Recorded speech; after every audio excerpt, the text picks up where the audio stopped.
नमस्कार. स्वराज आर्टमध्ये आपल्या सर्वांचं मनपूर्वक स्वागत. आज आपण बघूयात आजी पणजीच्या काळापासून चालत आलेली पारंपरिक विदर्भ पद्धतीची अतिशय चविष्ट अशी खांडोळीच्या भाजीची रेसिपी. ह्या खांडोळ्या देखील चवीला अप्रतिम लागतात. सोपी अशी रेसिपी आहे. चला तर बघूयात आता याची कृती. सर्वप्रथम आपण खांडोळीचं सारण बनवून घेऊ आणि हे सारण बनवण्यासाठी आपल्याला थोडी पूर्वतयारी करावी लागणार आहे. 2 टेबलस्पून चना डाळ म्हणजेच हरभऱ्याची डाळ मी साधारण 2 तासासाठी पाण्यामध्ये भिजत ठेवली होती. भिजवल्यामुळे ही जरा थोडी जास्त वाटते आहे. त्यानंतर 2 टेबलस्पून खसखस देखील आपण 2 तासासाठी भिजवून घेतली आहे. ही थोडी पूर्वतयारी आहे. तुम्हाला 1-2 तास आधीच हे भिजवून ठेवावं लागेल. त्यानंतर आपल्याला लागणार आहे 2 टेबलस्पून तीळ, 2 टेबलस्पून शेंगदाणे लागणार आहे, 1 वाटी किसलेलं सुकं खोबरं. हे सुकं खोबरं आपल्याला अर्ध रश्श्यासाठी वापरायचं आहे आणि अर्ध आपल्याला सारणासाठी वापरायचं आहे. 4 मध्यम आकाराचे कांदे. हे कांदे देखील आपल्याला अर्धे कांदे म्हणजे 2 कांदे रश्श्यासाठी लागणार आहे आणि 2 कांदे सारणासाठी लागणार आहे. सर्वप्रथम आपण पूर्वतयारी करून घेऊया. खांडोळीची भाजीची रेसिपी जरा किचकट आहे, पण मी अगदी 4 स्टेपमध्ये तुम्हाला ही भाजी बनवून दाखवणार आहे, अगदी सोप्या पद्धतीने. सर्वप्रथम पूर्वतयारीसाठी आपण हे तीळ भाजून घेऊया. 2 टेबलस्पून तीळ मंद आचेवर आपल्याला छान भाजून घ्यायचे आहे. आज साधारण 4 ते 5 व्यक्तींसाठी आपण ही भाजी बनवणार आहोत. हे बघा, मंद आचेवर तीळ छान खमंग भाजून झाली आणि तडतडायला सुरुवात झाली आहे. आता आपण ही तीळ काढून घेऊ. त्यानंतर 2 टेबलस्पून शेंगदाणे घेऊया. हे शेंगदाणे देखील मंद आचेवर छान खमंग भाजायचे आहे. तुमच्याकडे जर भाजलेल्या शेंगदाण्याची भरड तयार असेल तर तुम्ही डायरेक्ट ती सारणामध्ये वापरू शकता. हे बघा, हे शेंगदाणे देखील छान खरपूस भाजून झाले. आता आपण हे देखील काढून घेऊ. त्यानंतर आपल्याला लागणार आहे 1 वाटी किसलेलं सुकं खोबरं. आता मंद आचेवर हे सुकं खोबरं देखील छान खरपूस भाजायचं आहे. आपल्याला रस्सा आणि सारण दोन्ही ठिकाणी सुकं खोबरं लागणार आहे, ते एकदाच आपल्याला भाजून घ्यायचं आहे. आजी पणजीच्या काळापासून चालत आलेली अतिशय चविष्ट ही पारंपरिक अशी खांडोळीची भाजी आहे. घरी जर तुमच्याकडे स्पेशल पाहुणे आले तर त्यांच्यासाठी ही खांडोळीची भाजी आवर्जून बनते. जे नॉनव्हेज खात नाही त्यांच्यासाठी तर अगदी पर्वणीच आहे. खूप मस्त अशी रेसिपी आहे. सणासुदीला आलेल्या पाहुण्यांना अगदी तृप्त करणारी ही रेसिपी आहे. हे बघा, सुकं खोबरं हलक्या तांबूस रंगावर भाजून झालं. आता आपण हे काढून घेऊ. आता कढईमध्ये कांदा घालूया. यामध्ये थोडं तेल घालूया आणि मध्यम आचेवर हा कांदा देखील छान तांबूस रंगाचा होईपर्यंत आपल्याला भाजायचा आहे. गावाकडे ही खांडोळी 2 पद्धतीने बनवतात. एक म्हणजे तव्यावरची खांडोळी आणि दुसरी म्हणजे वाफेवरची खांडोळी. दोन्ही खांडोळ्या चवीला अप्रतिम लागतात, पण मला स्पेसिफिकली तव्यावर बनवलेली खांडोळी आवडते. ती अधिक मऊ, लुसलुशीत आणि जाळीदार अशी होते. आज आपण तव्यावरचीच खांडोळी बघणार आहोत. तुम्हाला मी कधीतरी वाफेवरची खांडोळी देखील दाखवेल. हे बघा, चिरलेला कांदा देखील तेलावर छान हलक्या तांबूस रंगावर भाजून झाला. आता आपण हा काढून घेऊ. मस्त मऊ असा झाला आहे. सर्व साहित्य भाजून झालं आणि आता ह्या कांद्याचे मी असे 2 सारखे भाग करून घेतले. एक भाग आपल्याला सारणासाठी लागणार आहे आणि एक भाग आपल्याला रश्श्यासाठी लागणार आहे. खोबऱ्याचे देखील 2 भाग करून घेतले. एक भाग सारणासाठी लागणार आहे आणि एक भाग रश्श्यासाठी लागणार आहे. हे शेंगदाण्याची देखील मी साल काढून घेतली आहे आणि तीळ देखील आपण भाजून घेतल्या. आता आपण ह्या सर्व याचे सुरुवातीला वाटण करून घेऊ. सर्व वाटण तयार झाले म्हणजे आपली पूर्वतयारीचा टप्पा हा पूर्ण होईल. वाटण करताना सुरुवातीला मिक्सरच्या भांड्यामध्ये शेंगदाणे घालूया, भाजलेले तीळ, हे जे सुकं खोबरं आहे, हा जो सारण्याचा भाग आहे तेवढं सुकं खोबरं इथे घालायचं आहे आणि वाटणाचं सुकं खोबरं आपण बाजूला ठेवून देऊ. आता शेंगदाणे, तीळ, खोबरं ह्याची आपण जाडसर भरड करून घेऊया. हे बघा, शेंगदाणे, खोबरं आणि तिळाची अशी किंचित भरड मी करून घेतली आहे. आता आपण ही काढून घेऊ. त्यानंतर आपण डाळ वाटून घेऊया। हे बघा, ही जी चण्याची डाळ आहे थोड्याशा पाण्यासह आपल्याला ही वाटून घ्यायची आहे। ह्या डाळीमध्येच 4-5 लसूण पाकळ्या देखील घालू।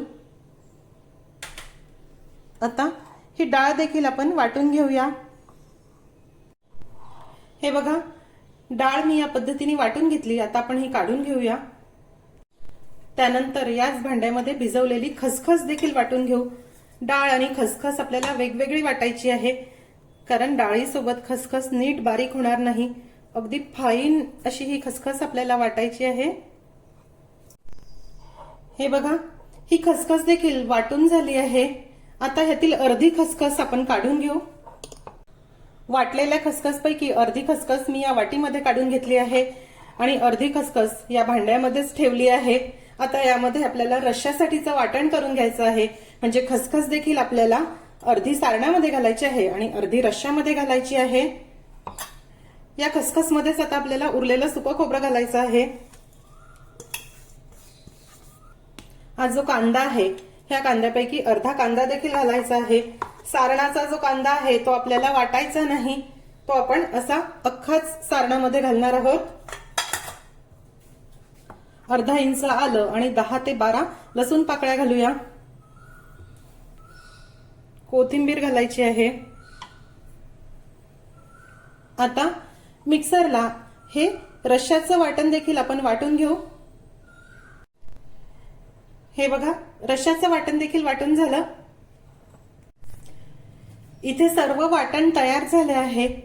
हे खसखशीचं वाटण आहे, हे हरभऱ्याच्या डाळीचं वाटण आहे, हे तीळ खोबरं शेंगदाण्याची भरड आहे आणि हे रश्श्याचं वाटण आहे। आता इथे आपला पहिला टप्पा पूर्ण झाला आहे।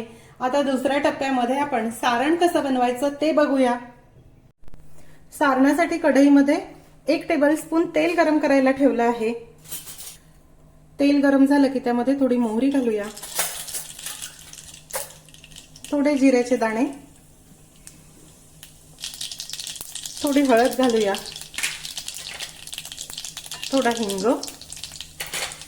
आता हे डाळीची पेस्ट घालू।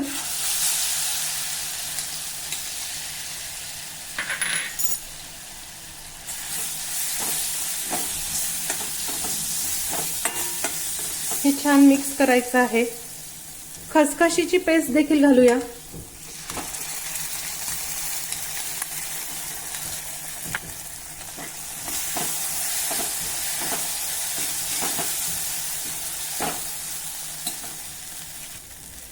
चवीनुसार लाल तिखट घालू। तिखट हे डायरेक्ट तेलामध्ये घालू नका, ते करपतं।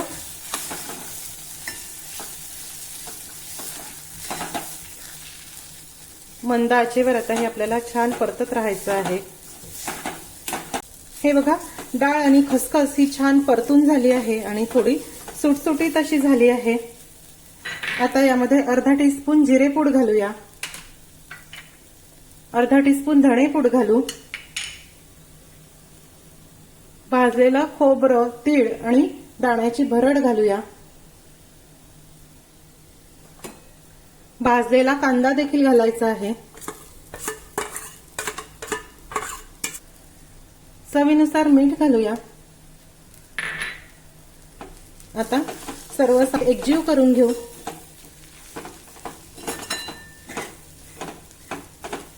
हे बघा, सर्व साहित्य नीट एकत्र झालं आहे। आता याला फार शिजवायची आवश्यकता नाही, कारण कांदा खोबरं पण सगळं भाजलेलंच होतं। भरपूर कोथिंबीर घालूया।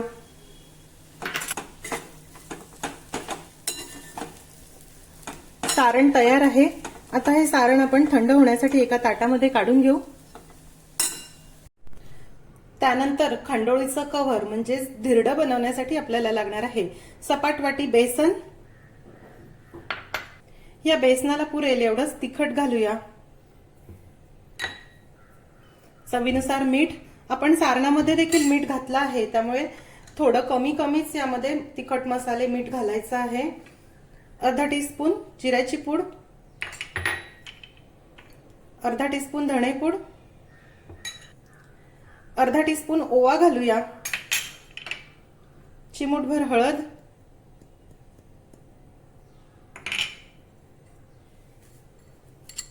कोथिंबीर घालूया.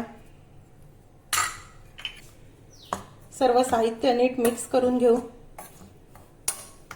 आता यामध्ये थोडं थोडं पाणी घालू आणि छान सरसरीत ह्याचं पीठ भिजवायचं आहे. धिरड्यांना जसं लागतं तसं पीठ भिजवून घ्या.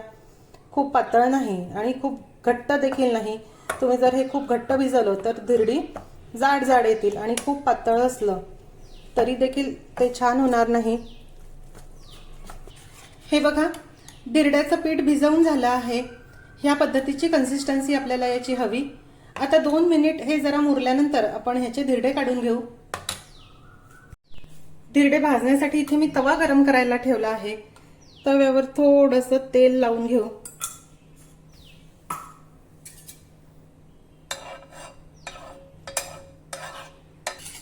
तवा चांगला गरम झाला की यावर धिरड्यांचं मिश्रण घालूया.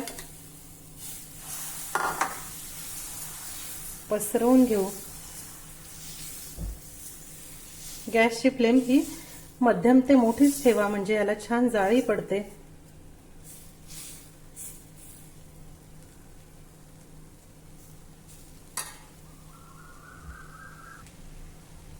आता यावर थोडं तेल घालूया.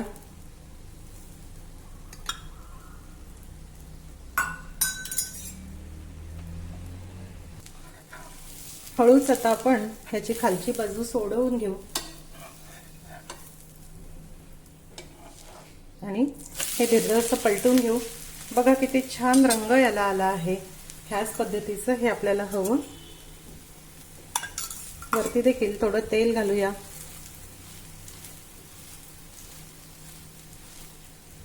अगदी खूप कडक कुरकुरीत होईपर्यंत हे धिरडे भाजायचे नसतात.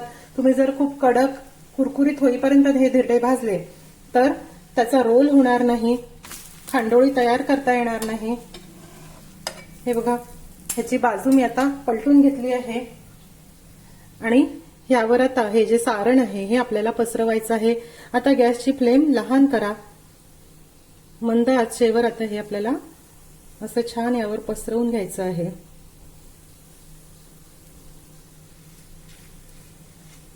हाताने हलकं हलकं असं दाबून घ्या म्हणजे हे सुटणार नाही.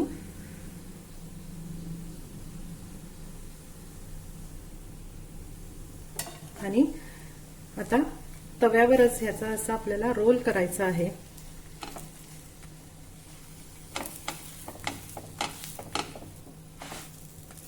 घट्ट असा रोल करून घ्या.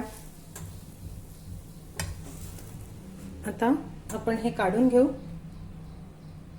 उरलेल्या खंडोळ्या देखील याच पद्धतीने मी करून घेते.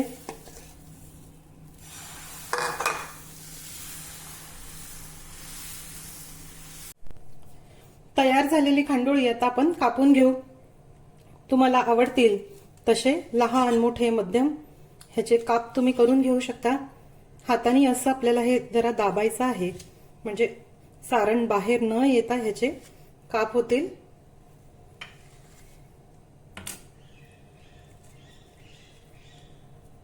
बघा किती छान मऊ आणि लुसलुशीत असे हे खांडोळी झाले आहे.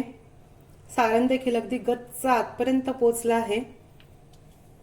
त्यानंतर चौथ्या टप्प्यामध्ये आपण रस्सा बनवून घेऊ.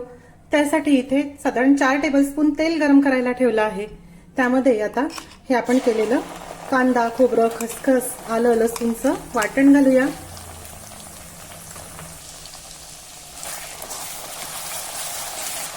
हे वाटण आता आपल्याला छान तेल सुटेपर्यंत परतून घ्यायचं आहे.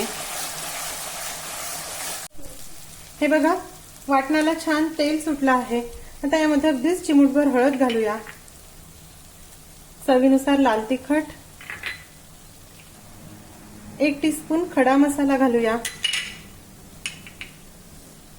1 टीस्पून काळा मसाला. ह्याऐवजी तुम्ही तुमचा नेहमीच्या वापरातील कुठलाही घरगुती मसाला वापरू शकता.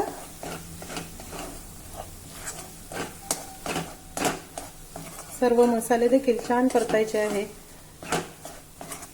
आता यामध्ये हे वाटणाचं पाणी घालू. आवश्यकतेनुसार गरम पाणी घालूया.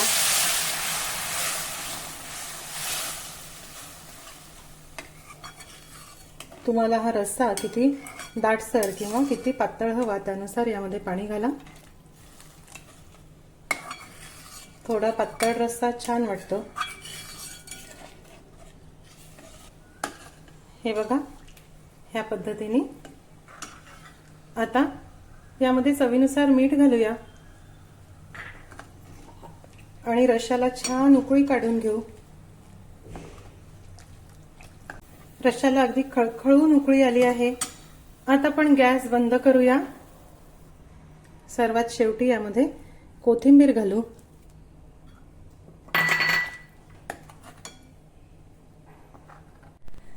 गरमागरम अतिशय चविष्ट अशी खांडोळीची रस्सा भाजी तयार आहे. तुम्ही ह्या खांडोळ्या अशा देखील खाऊ शकतात. अशा खायला देखील मस्त लागतात. आपल्याला रश्श्यामध्ये शिजताना खांडोळ्या घालायच्या नाही, ताटामध्ये जेवताना ह्या रश्श्यामध्ये अशा ह्या खांडोळ्या घेऊन खायच्या आहे.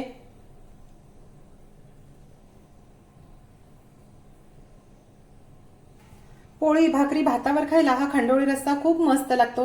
ह्या प्रकारे खांडोळीची भाजी तुम्ही नक्की करून बघा. आजची रेसिपी आवडल्यास रेसिपीला लाईक करायला व शेअर करायला विसरू नका. माझ्या चॅनलला देखील नक्की सबस्क्राईब करा.